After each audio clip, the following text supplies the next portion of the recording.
Okay, so I'm back here with this. I'm going to show you how the heat gun works. And there's two speeds, 1 and 2. I'm going to flip it up on double speed here. And you can see this part down here, it's really, really faded. I'm going to show you what to do. This is really hard, but you're going to just take your time with it. You can see it working. See that? Just kind of move it around in circles or whatever. I know this is a bad, shitty angle, but it's the best I can do. And there's some more faded stuff right down there.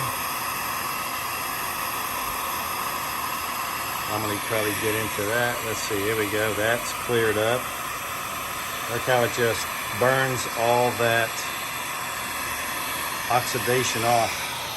And right here is, hold on a second. Sorry about that, guys. Right here is this is really a white area right here. And I'm gonna point it right there. And just kind of move it around in circles some, and you can see it just disappear. Okay? I'll hold it closer a little bit if you need to, but you get the idea. Take your time with it. Take your time with it and make sure you get your full coverage in. Flip it around, do what you got to do, go at different angles. But it definitely works.